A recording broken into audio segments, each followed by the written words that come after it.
I was pulling my flatbed cart out of Costco when Sophie, my 1-year-old, latched onto my hand like she was about to be swept away by the crowd.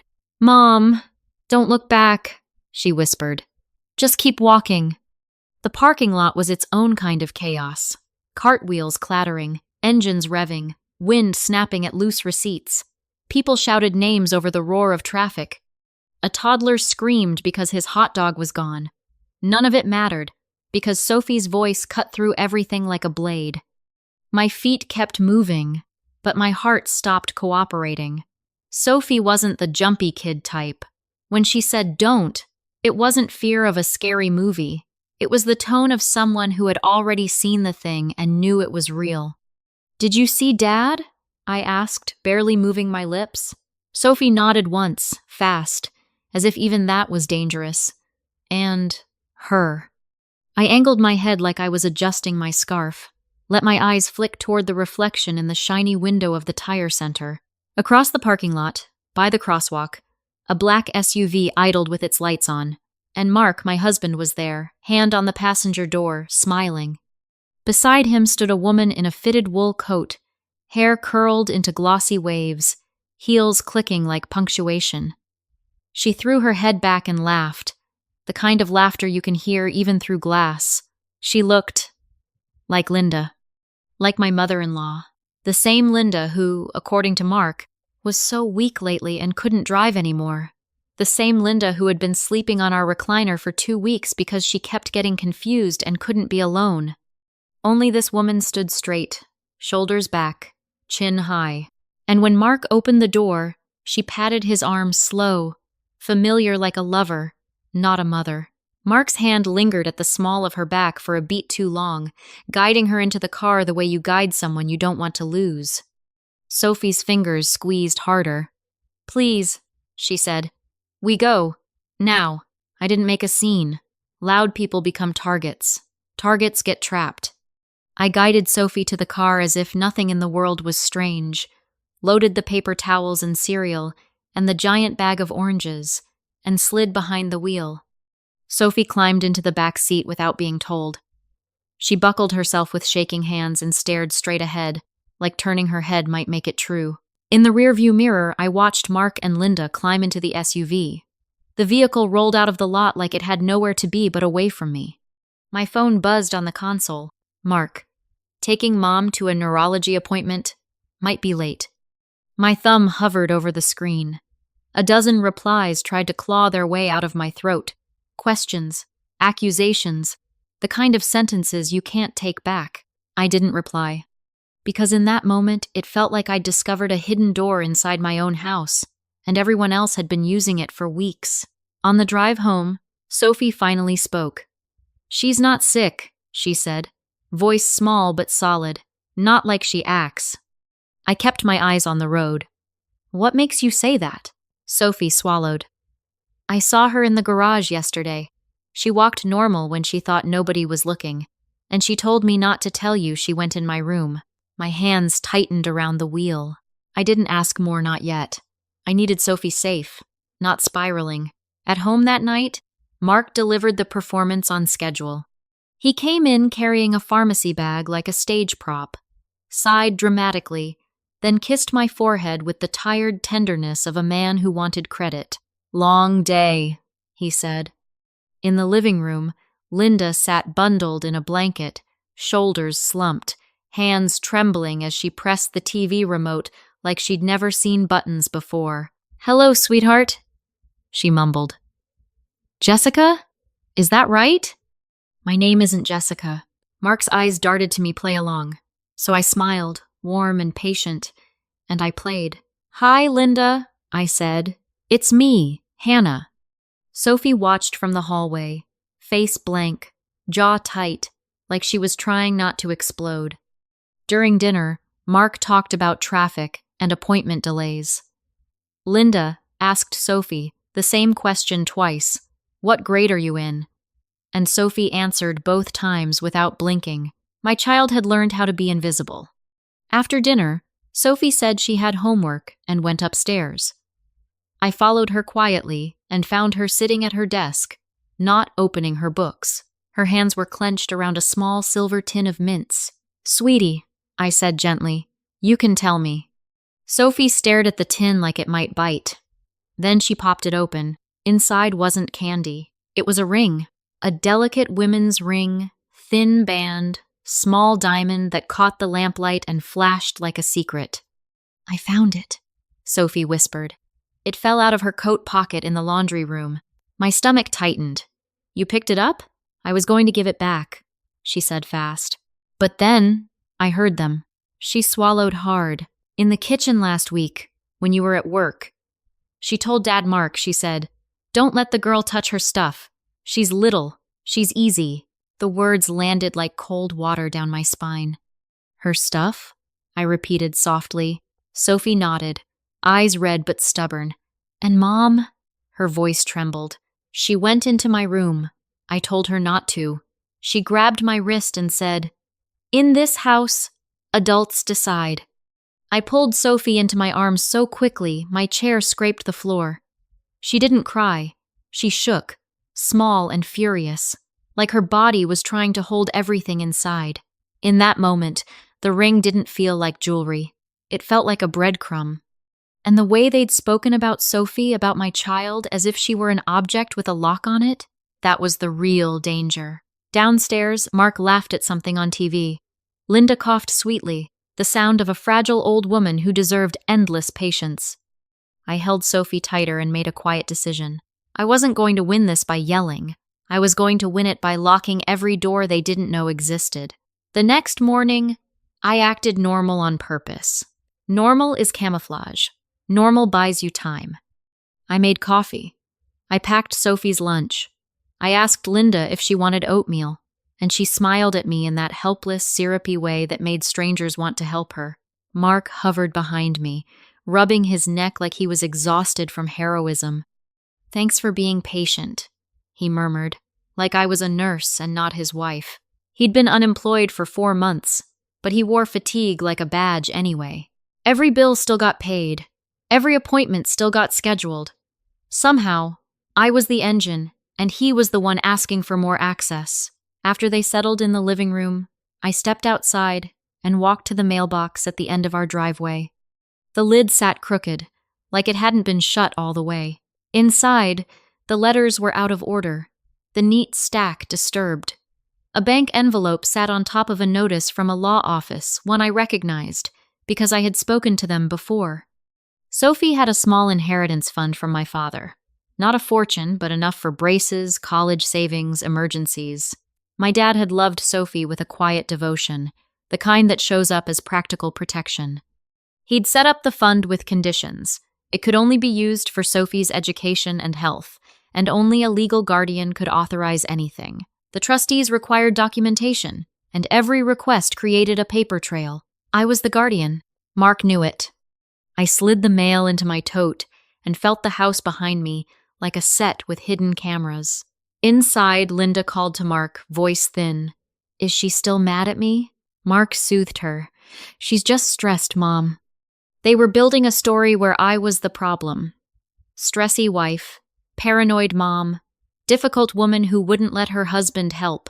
That evening, Mark accidentally left a thick packet of papers on the kitchen counter, right where I'd have to see it. He leaned against the fridge, casual. "Hey, can you sign those?" Just to make things easier. I flipped the first page. Durable power of attorney. Not for Sophie. For me. For finances. For decisions. For access. I looked up. Mark's smile stayed in place, but his eyes sharpened, waiting to see if I'd obey. "It's just paperwork," he said lightly. "If you're busy, I can handle things for you." I set the packet down. No. The air changed immediately, like someone had opened a freezer door. Mark's jaw twitched. "Hannah, why are you being like this?" "Like what?" I kept my voice level, almost bored. "Like I'm trying to steal from you," he snapped, then smoothed it over too quickly. "I'm your husband. We're supposed to trust each other. Trust. The word men use when they want keys." From the living room, Linda called out, weak and trembling. "Mark, sweetheart, don't upset her." Mark's expression softened instantly. actor switching roles. It's okay, Mom. But my eyes weren't on Mark. They were on Linda. Because while Mark's back was turned, she glanced at the power of attorney packet with a look so sharp and aware it could have cut glass. Confused women don't track documents like that. They don't coordinate scenes. They don't coach kids on what to say. They don't leave expensive rings in coat pockets. My mind pulled up a memory from 3 nights earlier. Sophie, whispering that Linda had warned her to say no one had visited. Another memory. Mark insisting we didn't need a caregiver anymore because Mom felt unsafe with Carla, the only helper who treated Sophie like a human. At midnight, I checked Sophie's wrist while she slept. No bruise, but there was a faint red mark, like a thumbprint, had been there earlier. My throat went tight, with rage so hot it felt calm. The next afternoon, I called Carla. She answered after the 3rd ring, voice guarded. Hannah, I ran into you at Target last month, I said. Careful. You left so suddenly. I wanted to ask what happened. Silence. Then Carla exhaled like she'd been holding her breath for weeks. It wasn't Linda, she said quietly. My throat tightened. What do you mean? I mean, some days she acted confused, sure. But other days? Carla's voice lowered. She was fine. She'd wait until Mark left the room. Then she'd stand up straight and scroll a smartphone like anyone else. She knew what she was doing. I pressed my palm to the counter. Mark said she accused you of stealing pills. Carla gave a short laugh with no humor. Your husband accused me. He told me Linda felt unsafe because I asked questions. What questions? About paperwork, Carla said. About mail. About why Linda kept asking where you stored important things. About why she wanted to know your passwords. My stomach turned. And her nails, Carla added. Always fresh. That perfume expensive. Not the scent of someone who forgets where she is. I hung up with my hands steady and my insides roaring. That night, I watched Linda like you watch a stage magician. Not because you hate them, but because you need to know where the trick is. She claimed she didn't understand the TV remote, but she remembered Mark's phone passcode after hearing it once. She said her joints hurt too much to stand, but when she thought I was in the laundry room, she walked to the window without her walker and peered out like a lookout. And once, in the kitchen, I heard her whisper to Mark, "Baby, did you talk to her yet?" The word baby hit my chest like a dropped stone. Mark snapped his head up, saw me, and laughed too loudly. "Mom, remember we call me Mark." Linda blinked, then melted back into the fragile act. Oh dear. Did I say the wrong thing? I smiled. It's okay, I said. Inside, something went very, very quiet. Because if that woman wasn't Linda, then who was she? And if Mark was willing to bring a stranger into our home to play mother, what else was he willing to do?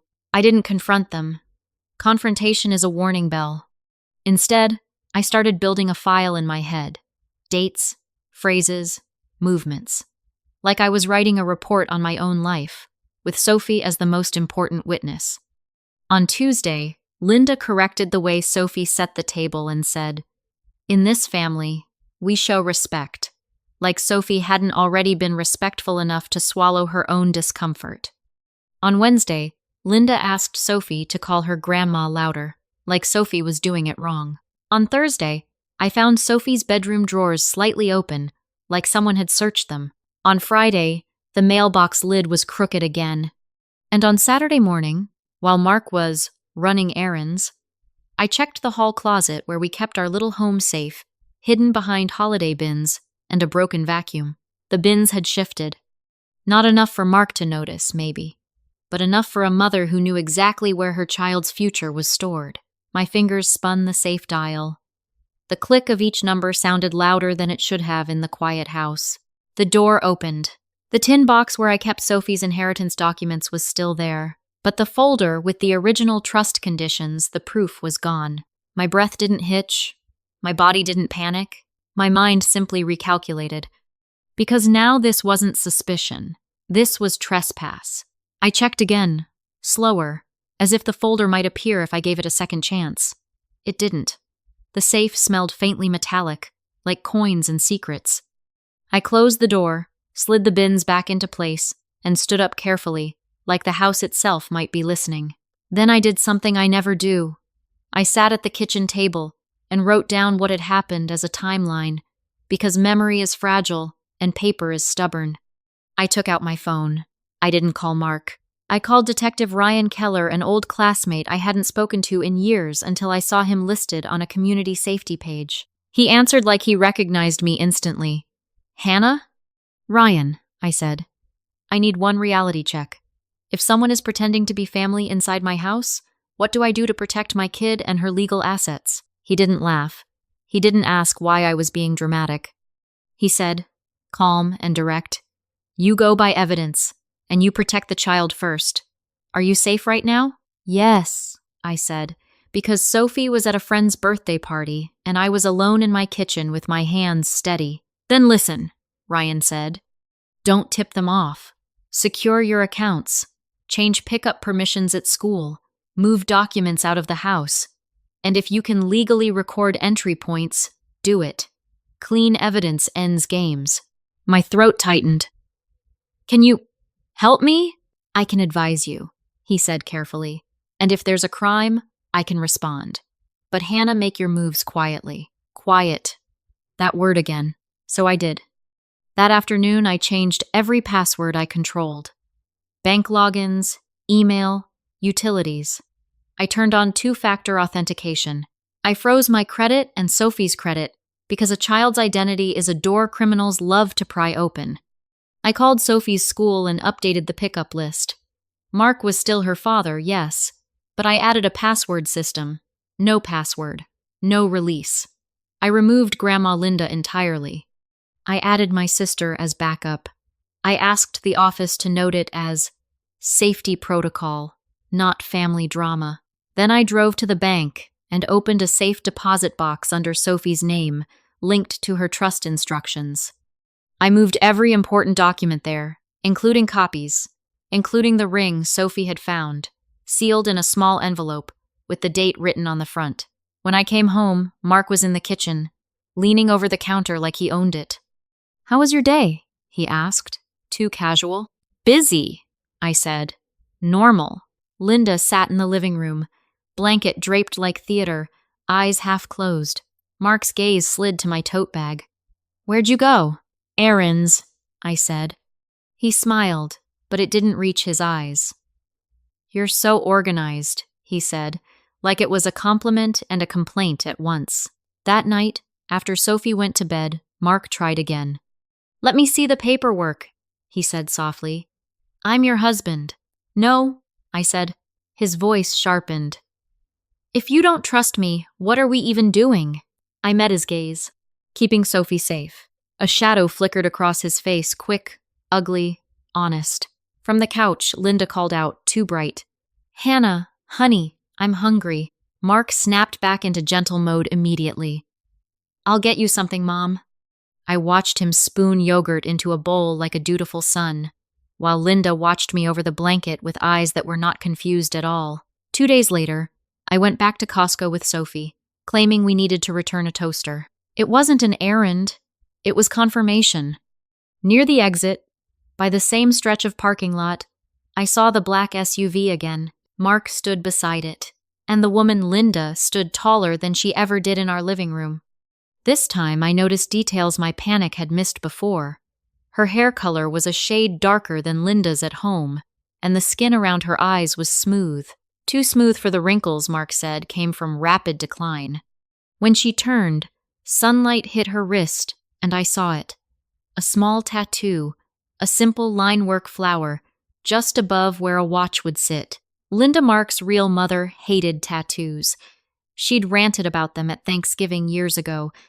I remembered it because she'd made Sophie giggle by calling them stickers you can't remove, and then scolded herself for making a joke. My pulse steadied into something cold. Sophie's hand tightened in mine. Mom, she breathed. The woman's eyes scanned the crowd and landed on us. For 1 second, her smile slipped. Mark followed her gaze, saw me, and his face drained of color like someone pulled the plug. I didn't wave. I didn't confront. I turned Sophie gently and said, "We're leaving." In the car, Sophie whispered, "So, that wasn't Grandma." "No," I said. Sophie stared out the window. "Then who is she?" I gripped the steering wheel. "Someone who wants what belongs to you." Sophie pressed her forehead to the glass and said, so quietly I almost missed it, "I don't want them in our house." "Neither do I," said. "And they won't be." The next morning, I didn't go to work. I dropped Sophie at school, kissed her forehead, and said, "If anyone asks you to leave with them, you say no unless they know the password. You understand?" Sophie nodded, eyes serious. "Yes." I waited until she was inside the building before I drove away, because I needed to see her safe with my own eyes. Then I drove to an attorney's office, one who specialized in family and inheritance protections.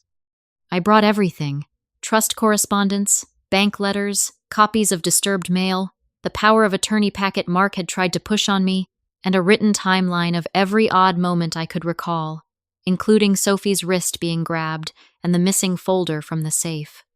The attorney, Miss Patel, didn't gasp or dramatize.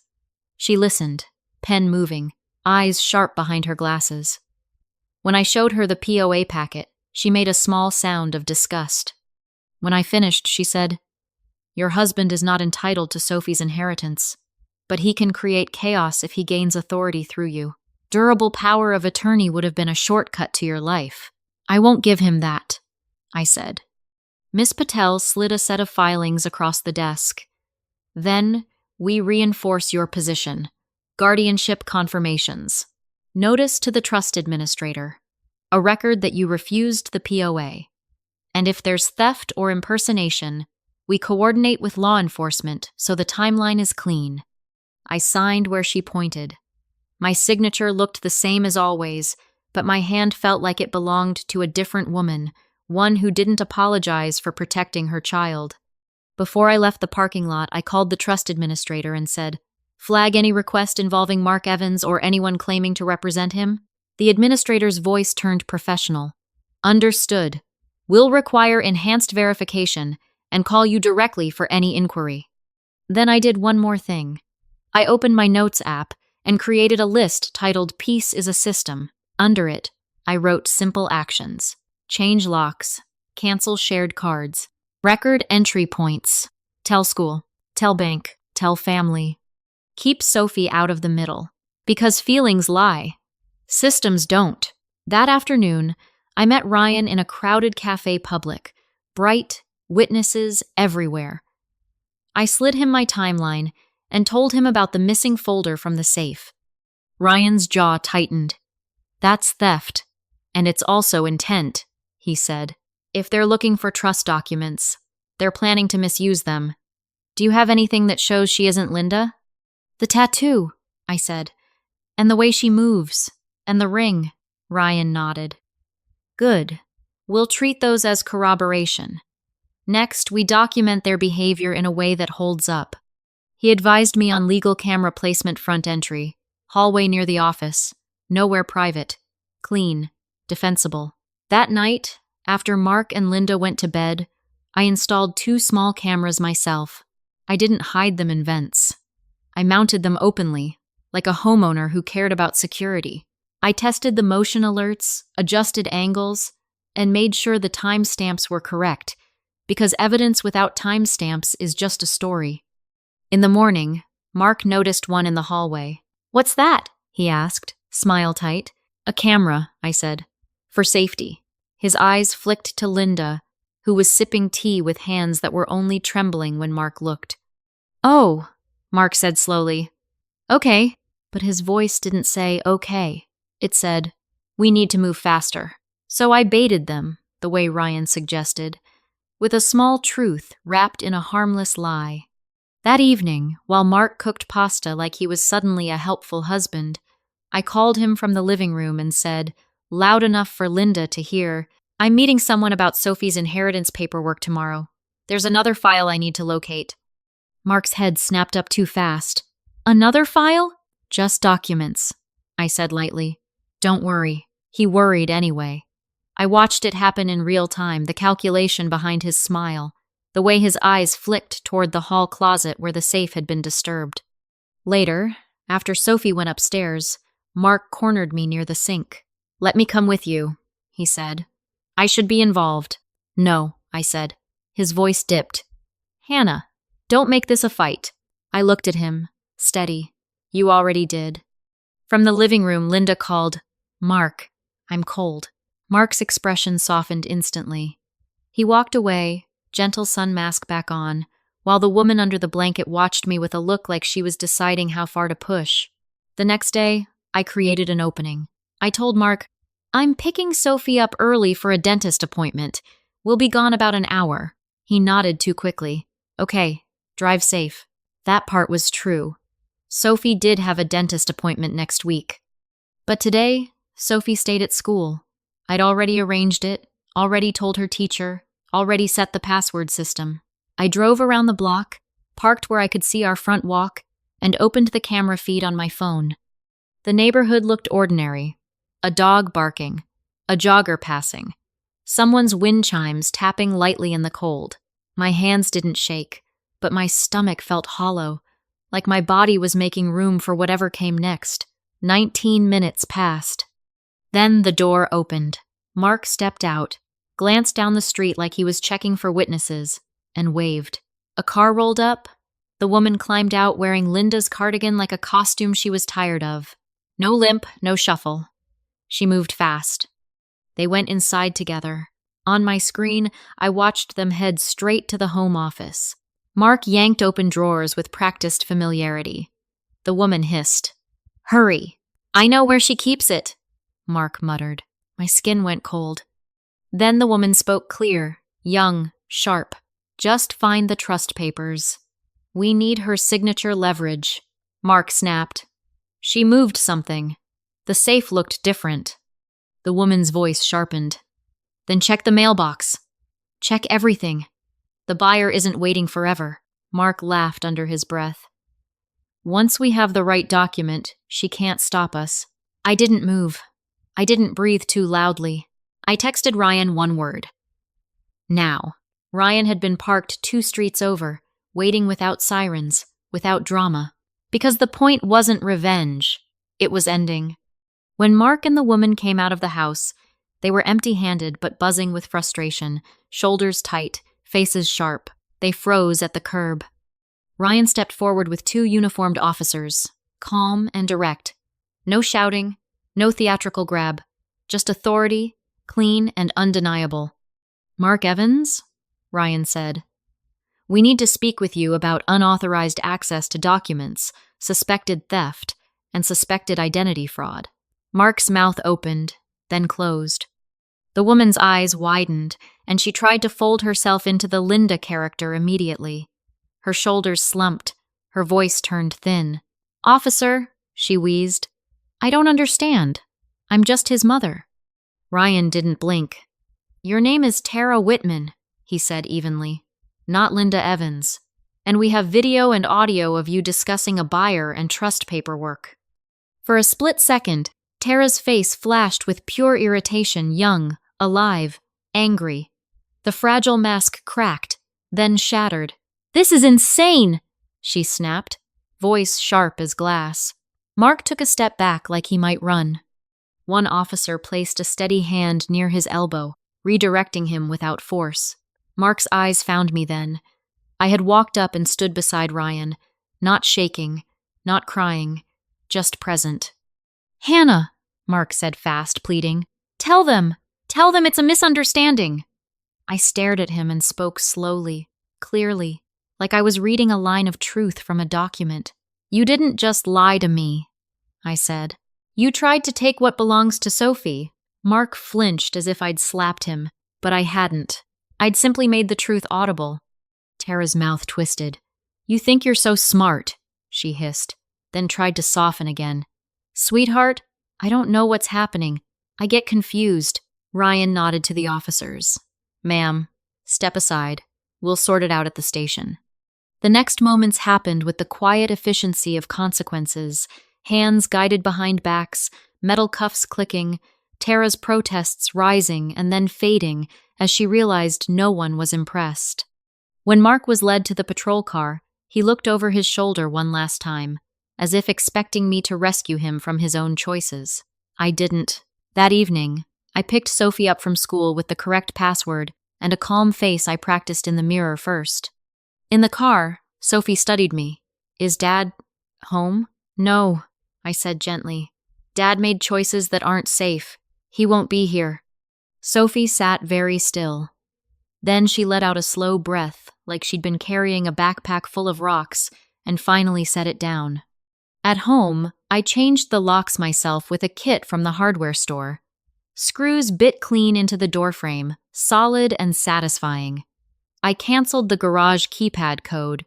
I collected every spare key Mark had hidden just in case. Then I did the paperwork part that never looks dramatic online. I filed for an emergency protective order, not because I wanted theater, but because I wanted consequences if he showed up. I emailed the school the case number. I updated the bank with fraud notes. I documented everything in the same plain tone I used for grocery lists. 30 minutes after I closed our joint card, a fraud alert pinged anyway and attempted large purchase at an electronics store. Frantic. Desperate. Like exits slamming shut. I declined it. I froze everything tighter. An hour later, another attempt. An online cash transfer to an account I didn't recognize. Then another. Mark was trying doors, hoping one was still unlocked. I opened a group chat with Mark's sister, his aunt, anyone who might be manipulated into helping Grandma Linda, and I typed one factual message. "Mark Evans and Tara Whitman are not allowed at my home or Sophie's school. Please do not share our location." No emojis, no rage, just a boundary. A week later, a pawn shop called the number Ryan had circulated on a notice. "We had someone ask about selling a ring," the owner said carefully. "It matches your description." My stomach tightened. "Did you buy it?" "No," he said. "It felt off. We wanted to verify first. The ring Sophie had found in the mint tin wasn't just a clue, it was part of a pattern." Ryan told me later Tara had prior reports involving impersonation and coercion. Not enough, historically, to keep her locked away. Enough to show intent when paired with Mark's choices. The next month, the case moved the way real cases move. Statements, subpoenas, court dates, the slow grinding of facts into outcomes. I learned a new kind of patience, the kind that sits in fluorescent hallways and still chooses safety over speed. Ryan updated me when he could. "They're trying to claim it was a family misunderstanding," he said once, voice dry. "But the recordings are clear." Sophie started sleeping with her door closed. I didn't tell her not to. One night she asked, "Did you know?" And I answered honestly, "I suspected," I said. "But you helped me know for sure. You were brave." She frowned. "I didn't feel brave. Brave is doing the right thing while your stomach hurts," I told her. We moved into a smaller place with bright windows and neighbors who minded their business. I kept routines tight. School pickup password, credit monitoring, door checks every night. Sophie's inheritance documents stayed in the bank box, accessed only when necessary, handled the right way. Miss Patel filed for divorce on my behalf and reinforced Sophie's protections so no one could wiggle in through loopholes or charm. On a quiet Saturday, Sophie sat at the kitchen table and pushed the mint tin toward me. "Can I keep this?" she asked. The tin was empty now. The ring was with evidence. But the tin had become a symbol. The moment she chose to tell me the truth, even when someone pressured her to be silent. "Yes," I said. "You can keep it." She nodded, then whispered, "So it wasn't my fault." I reached across the table and covered her hand. "It was never your fault. And that's what I want to ask you. If someone in your life wore a mask to get access to your kid, what would you lock down first? School pickup? Bank accounts? Social media? Your own family group chats? Tell me in the comments, because other parents read those answers and learn from them. And if you want more stories like this, high stakes, realistic, the kind where peace is a system, not a feeling, hit subscribe so you don't miss the next one.